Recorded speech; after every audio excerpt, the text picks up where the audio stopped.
अब देखो बच्चों, नेक्स्ट मेंबर में आते हैं और ये है ब्लीचिंग पाउडर, विरंजक चूर्ण।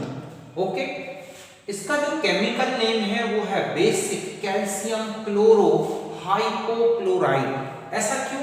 क्योंकि देखो कैल्शियम दोनों में है, बेसिक इसलिए लगा है क्योंकि यहां पर कैल्शियम हाइड्रोक्साइड है, हाइपोक्लोराइड OCl को बोलते हैं, क्लोरो यहां Cl है, तो कुल मिला के कैल्शियम क्लोरो हाइपोक्लोराइड। और कैसा नेचर का है? बेसिक, क्योंकि इसमें ये, तो ये इसका फॉर्मूला है।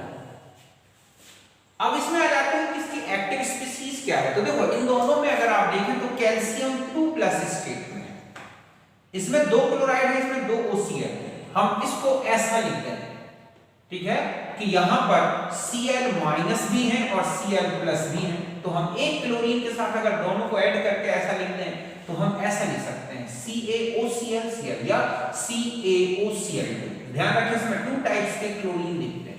तो हम जहां रिएक्शंस लेते हैं, ब्लीचिंग पाउडर की जो रिएक्शन लेते हैं वो हम इस एक्टिव स्पीशीज के थ्रू लेते हैं। एक्चुअली आप इन दोनों की रिएक्शन दो अलग-अलग मतलब 2 मोल्स ये ले लें और 2 मोल रिएक्टेंट तो भी वही होगी, या सिंगल इस तरह से लेके भी रिएक्शन वही होगी, सेम लिखी जाएगी। ओके, इसलिए हम इसकी एक्टिव स्पीशीज को ऐसा लिख के रिएक्शंस बताएंगे। प्रिपरेशन तो अभी मैंने आपको क्लोरीन वाले चैप्टर में भी बताया कि कैल्शियम हाइड्रोक्साइड स्लैग लाइन जो होता है, स्लैग लाइन, ठीक है, बुझा हुआ चूना, उसमें क्लोरीन गैस पास की जाती है तब ये बन जाता है। तो 3 मोल्स इसके ले लें तो 1 मोल तो जैसा का तैसा मैंने लिख दिया, 1 मोल चेंज होता है OCl2 में, 1 मोल COH चेंज होता है CaCl2 में, और इस तरह से 2H2। तो यही मिक्सचर हमारा पूरा क्या है? Bleaching powder. अगर प्रॉपर्टीज में आपने ब्लीचिंग पाउडर देखा हो, ठीक है, पानी की सफाई के लिए आता है, तो वो हल्का सा येलो कलर का दिखता है और इसमें जो है क्लोरीन जैसी गंध आती है, स्मेलिंग ऑफ Cl2। उसमें क्लोरीन, क्योंकि उसमें क्लोरीन निकलती रहती है। अभी हम देखते हैं कैसे निकलती है।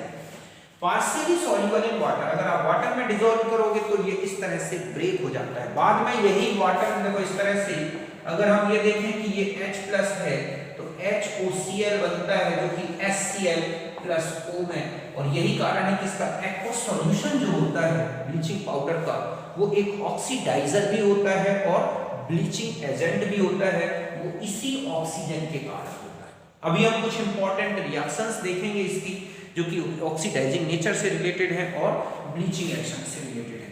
अब आ जाते हैं कि एसिड के साथ। तो देखो अगर डाइल्यूट एसिड डाला जाए और लिमिटेड अमाउंट में, तब ये नेसेंट ऑक्सीजन फ्री करता है, ठीक है, ठीक है, एसिड विद एसिड या रिएक्शन विद डाइल्यूट एसिड। जैसे ये है CaOCl2, आपने इसमें H2SO4, ठीक है, डाइल्यूट लिया और लिमिट में लिया, लिमिटेड अमाउंट, तो चेंज हो जाएगा CaSO4, ओके, प्लस यहां पर आ जाएगा क्या? H2O, या हम इसको ऐसे लिख सकते हैं, ओके, CaOCl2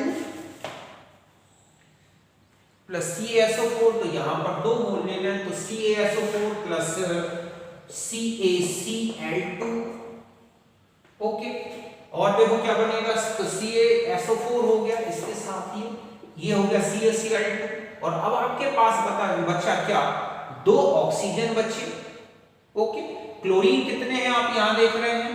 4 हैं, तो इस तरह से ये चेंज हो जाता है प्लस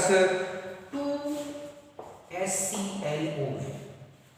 समझ रहे हो ना कैसे चेंज करना है आपको? यहां पर देखो ये जो है और ये ऐसे लिख दो, 2 क्लोरीन तो आपने यहां निकाल दी, एक CaSO4 निकाल दिया, तो यहां पर क्या बचा आपके पास? 2 तो OCl और 2 H, ये है HClO, और ये जो HClO है डिकम्पोज्ड होके HCl+2O, और यही नेसेंट जो है ऑक्सीजन जो है क्या है? ऑक्सीडाइजर भी है और ब्लीचिंग एजेंट भी है, ओके। अभी हम कुछ रिएक्शंस देखेंगे इस तरह से। ब्लीचिंग एक्शन तो वही है, अगर आप इसमें कलर्ड सब्सटेंस ले लें और प्लस ये है तो ये क्या हो जाता है? कलरलेस, और ये भी एक क्या है? परमानेंट ब्लीचिंग होती है बच्चों।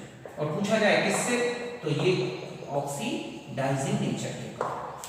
ओके, तो एक परमानेंट ब्लीचिंग एजेंट ये ब्लीचिंग एक्शन भी शो करता है।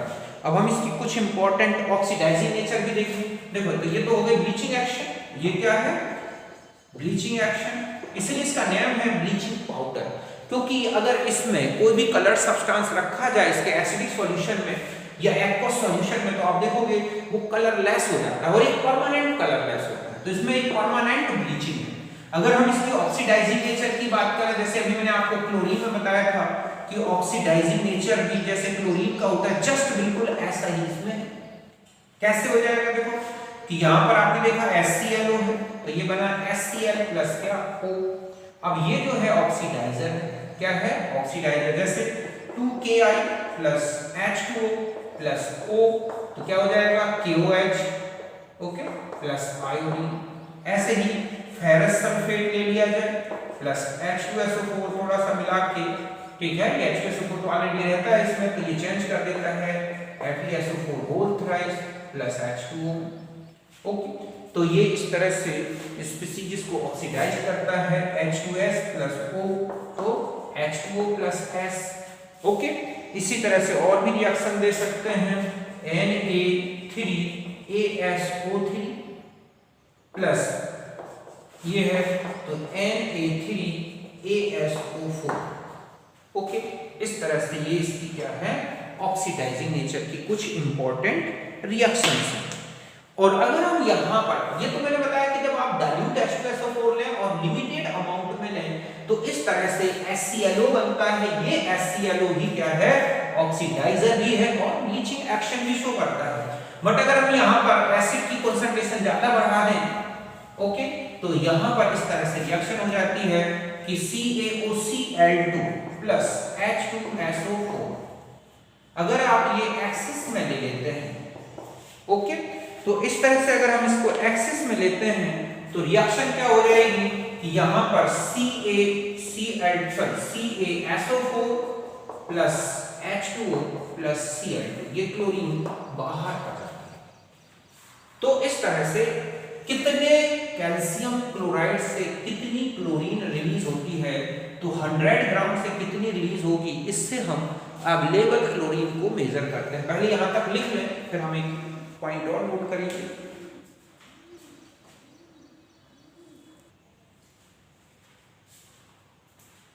अब देखो बच्चों, एक क्वेश्चन आ जाता है कि आपको ब्लीचिंग पाउडर में पूछा जाता है अवेलेबल क्लोरीन कितनी है। अवेलेबल क्लोरीन का मतलब है कि 100 ग्राम ब्लीचिंग पाउडर में कितना क्लोरीन, फ्री क्लोरीन होगा। समझिए बच्चों कि विरंजक चूर्ण की प्राप्त क्लोरीन, तो कैसे परसेंटेज निकालें। देखो CaCl2 H2SO4 ये रिएक्शन हुई, तो आपने इसका मॉलिक्यूलर मास देखेंगे तो 127 ग्राम अगर हमारे पास ब्लीचिंग पाउडर है और बिल्कुल 100% है, तो उसे मिलेगी हमें 71 ग्राम क्लोरीन। ऐसे में अगर हमें परसेंटेज निकालनी है, percentage of chlorine in bleaching powder, तो इस तरह से 127 से 71 ग्राम, तो 100 ग्राम ब्लीचिंग पाउडर से कितने मिलेगी, तो ये क्या है 56 ग्राम।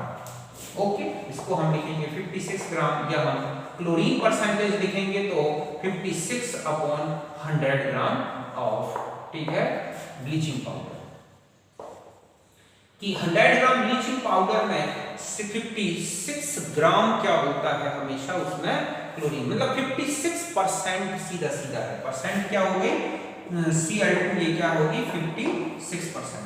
अगर 56% ब्लीचिंग पाउडर में क्लोरीन का 56% आ रहा है, तो इसका मतलब है वो 100% क्या है प्योर है।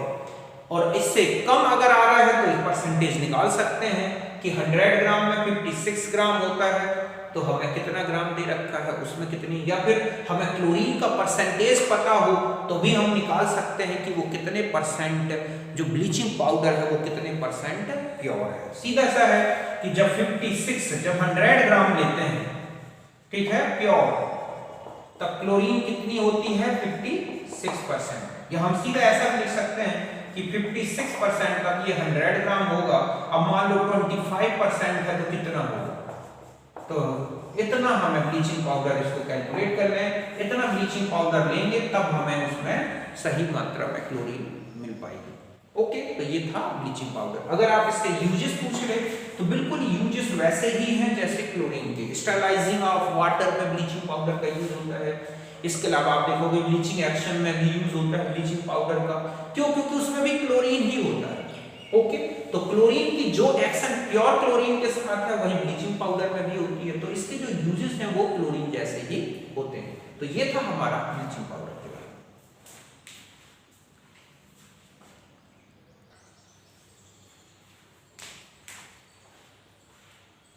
अब देखो बच्चों, अब हम आ जाते हैं नेक्स्ट पॉइंट पर या नेक्स्ट कंपाउंड पर, और ये है इंटरहैलोजेंस। ओके, इंटरहैलोजेंस होते क्या है, या इन्हीं को हम बोलेंगे हैलाइड ऑफ हैलोजेंस।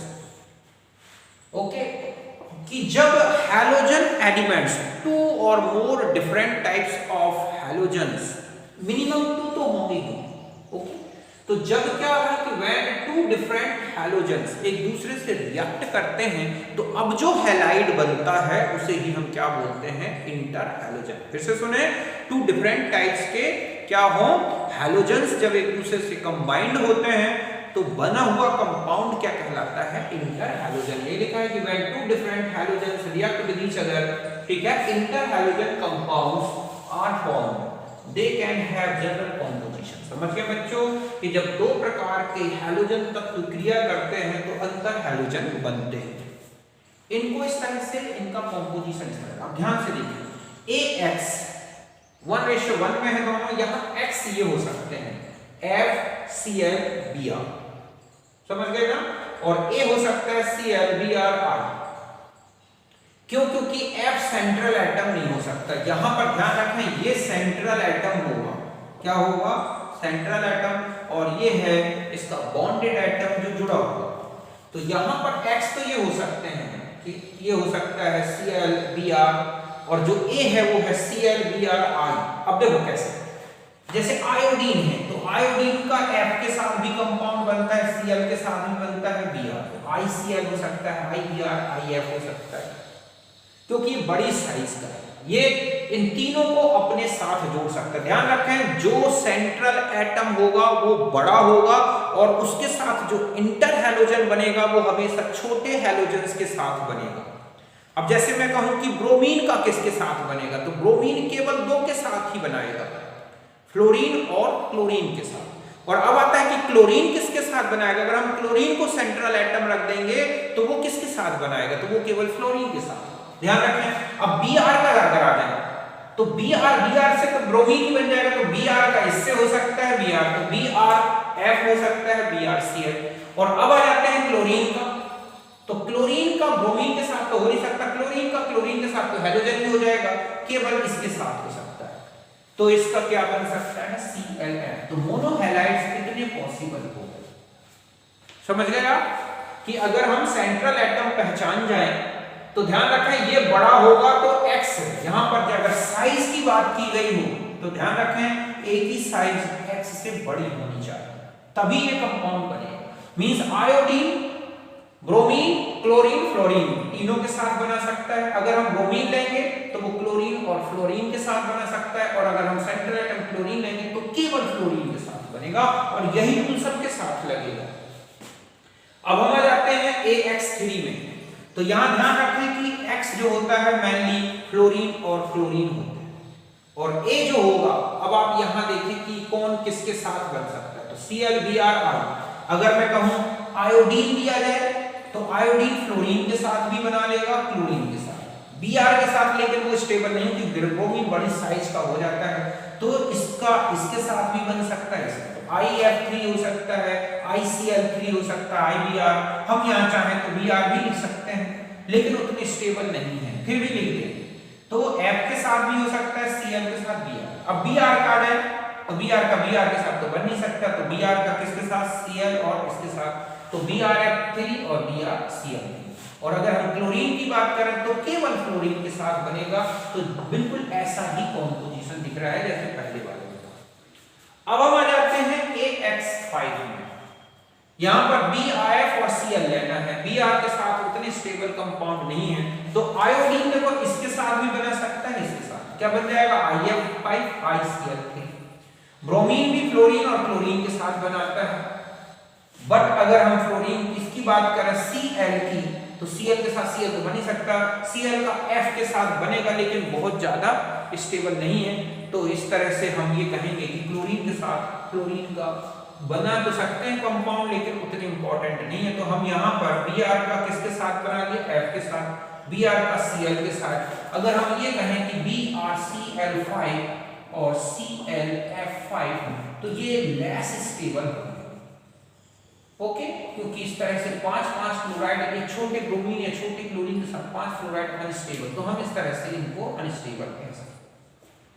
और अब आ जाते हैं 7 की बात करें, तो 7 केवल और केवल फ्लोरीन के साथ बनता है और केवल आयोडीन के साथ। तो यहाँ पर A आयोडीन और K, तो ध्यान रखें कि इतना सा ध्यान रखना है कि साइज का, कि ये साइज में बड़ा और ये साइज में, अगर इलेक्ट्रोनेगेटिविटी की बात की गई हो, ठीक है, तो A की इलेक्ट्रोनेगेटिविटी जो है वो कम होनी चाहिए किससे, X से। मतलब यहाँ मोर इलेक्ट्रोनेगेटिव होगा, ये क्या होगा, मोर इलेक्ट्रोनेगेटिव, तो ये क्या होगा, लेस इलेक्ट्रोनेगेटिव। आप देख लो किसी में भी, यहाँ पर लेस इलेक्ट्रोनेगेटिव है तो ये मोर इलेक्ट्रोनेगेटिव है, यहाँ पर भी देख लो, यहाँ पर भी देख लो, यहाँ पर भी देख लो। तो साइज का और इलेक्ट्रोनेगेटिविटी का ये डिफरेंस अगर आपको पता है तो आप बता सकते हैं कि कितने कंपाउंड पॉसिबल है। केवल ये रूल से थोड़ा हटके हैं क्योंकि अनस्टेबल हो जाते हैं, बाकी यहाँ पर ये ध्यान रखना है। और ये तो बिल्कुल सेम कॉम्पोजिशन में है, बस मतलब सेम फॉर्मूला, जैसा कि ये जितने हैलाइड्स ये बन रहे हैं इंटर हैलोजन, उतने इंटर हैलोजन यहाँ भी बन रहे हैं। ओके, तो यहाँ तक आप समझ गए होंगे कि नहीं।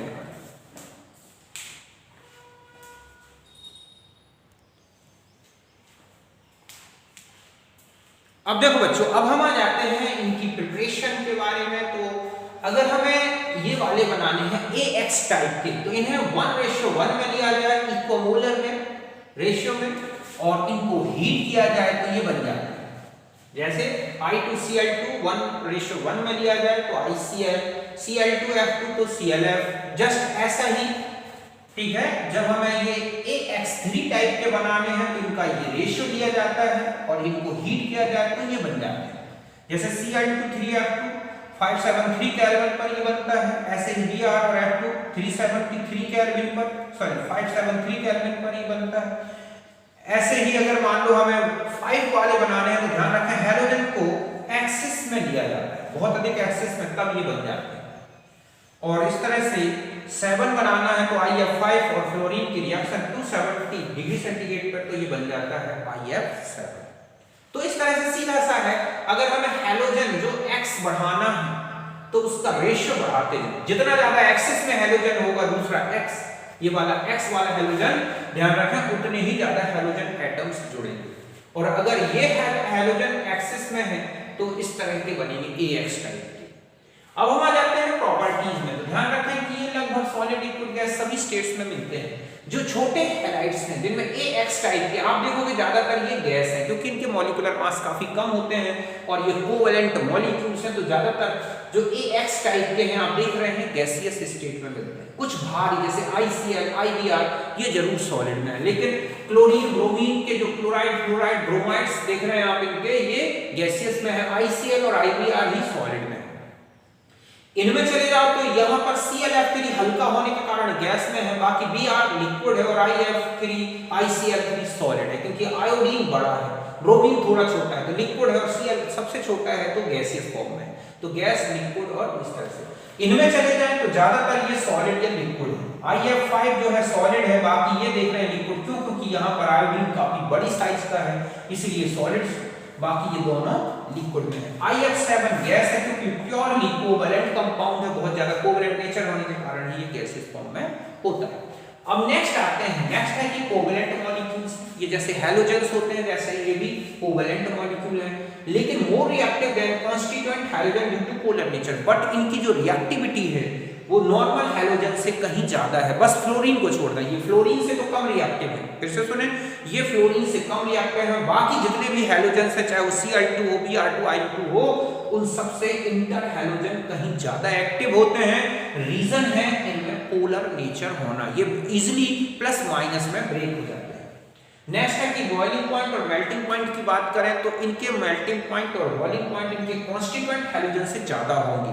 मींस हम ये कहें कि ICl का जो बॉइलिंग पॉइंट है या मेल्टिंग पॉइंट है वो I2 से कहीं ज्यादा होगा, Cl2 से कहीं ज्यादा होगा। रीजन है पोलर नेचर, पोलर होते हैं तो प्लस माइनस में अट्रैक्शन ज्यादा होगा और ऐसे में पोलर नेचर ज्यादा होता है। समझ गए बच्चों कि ये अपने घटक हैलोजन से अधिक क्रियाशील है क्योंकि ध्रुवीय होते हैं। केवल फ्लोरीन को छोड़ दो, फ्लोरीन बस इन सबसे इंटर हैलोजन से ज्यादा रिएक्टिव है। और मेल्टिंग बॉइलिंग पॉइंट की बात करें तो ध्यान रखें कि इनमें सबसे ज्यादा इनके जो मेल्टिंग बॉइलिंग पॉइंट है इनके कॉन्स्टिट्यूएंट हैलोजन इनके घटक हैलोजन से कहीं अधिक होंगे क्योंकि ये ध्रुवीय होते हैं। यहां तक समझ गए, आप इसे नोट करें।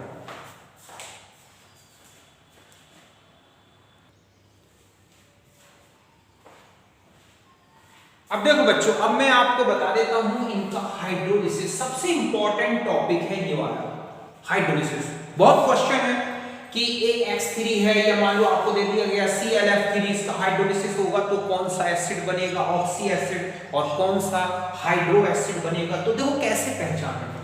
मैं ये बात कि इस तरह से हम जानते हैं कि यहाँ पर ये लेस इलेक्ट्रोनेगेटिव होता है और ये हाई इलेक्ट्रोनेगेटिव होता है। तो जब आप H और OH को ऐड करेंगे तो आप देखेंगे कि यहाँ पर X तो माइनस फॉर्म में गया और ये प्लस फॉर्म में गया। ओके, ये जो बनेगा HX कहीं पर भी बने ये कहलाएगा हैलाइड। अब वो हाइड्रोजन हैलाइड है तो हाइड्रो, ठीक है, हाइड्रोजन हैलाइड एक एसिड है और ये वाला जो पार्ट है इसके साथ इस तरह से OH जुड़ गया तो ये बनेगा हाइपोहैलाइड। तो ध्यान रखें कि जब AX टाइप का है तो ये हैलाइड और ये हाइपोहैलाइड मींस हाइपोहैलस एसिड में चेंज होगा। जैसे ICl है तो हम लिखेंगे HCl plus IOH, hydrogen chloride और हाइपो, ठीक है, आयोडस एसिड। ओके, इस तरह से। नेक्स्ट आता है, और अगर इसका कोई सॉलिड सॉल्ट बनेगा तो उसमें हाइपोहैलाइड लग जाएगा सॉल्ट में। ओके, AX3 में देखें प्लस और ये माइनस, तो ये माइनस पार्ट तो चला गया है, इसमें चेंज हो गया। ओके, ये इस तरह से 3HX और अब एक H, ठीक है, और एक X, और फिर यहां पर देखें आप क्या क्या बचा, तो A हो गया, यहां पर आएगा HaO2, क्या बन जाएगा HaO2 इस तरह से।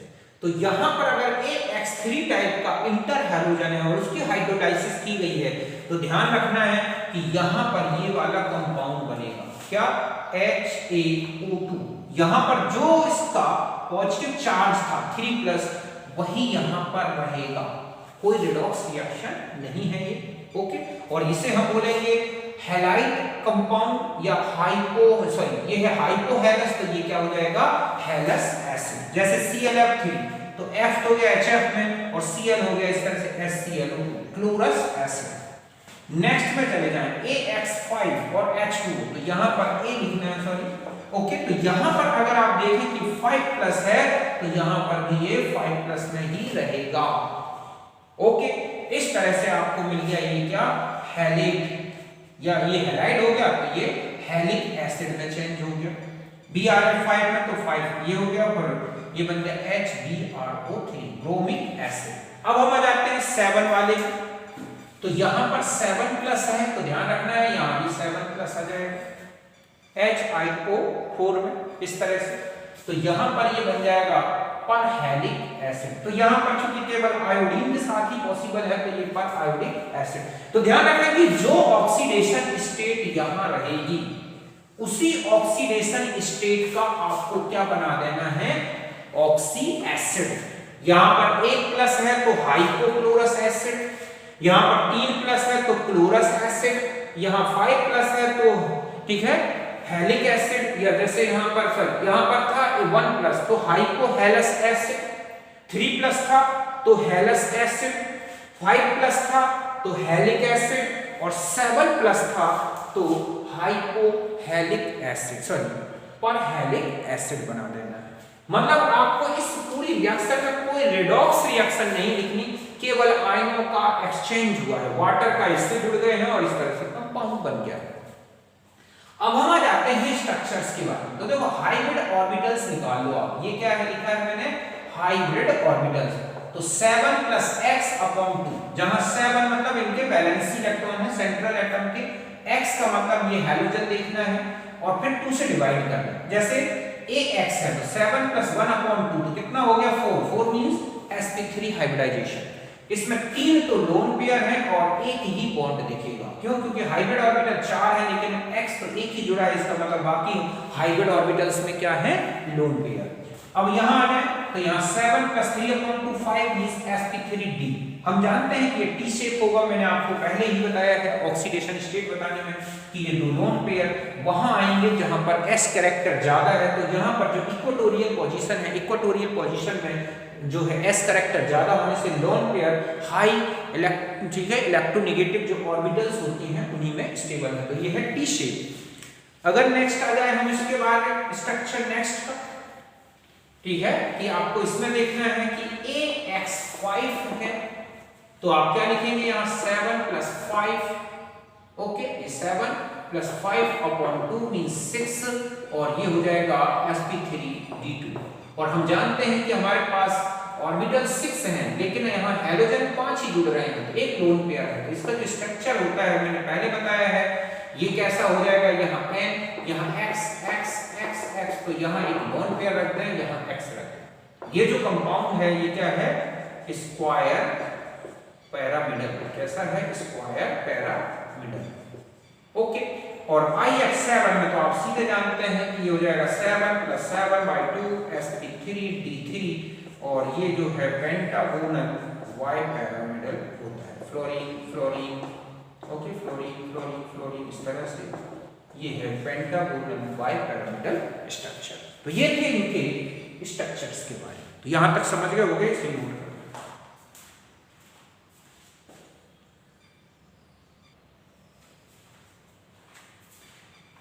अब इनके में कुछ इंपॉर्टेंट यूजेस बता दूं बच्चों। एक तो होता है नॉन एक्वस सॉल्वेंट के फॉर्म में इनका यूज किया जाता है, फ्लोरिनेटिंग एजेंट्स के फॉर्म में यूज होते हैं, जैसे कि यूरेनियम को इस तरह से UF6 में चेंज करने के लिए इस तरह से इसका यूज होता है, ओके। इसके अलावा और भी अदर, जैसे कि जो आपने देखा ऑक्सी एसिड्स बनते हैं, ठीक है, सारे ऑक्सी एसिड्स बनाए जा सकते हैं हैलोजन्स के इनके थ्रू, ओके। तो यहां तक आप समझ गए, नोट कर।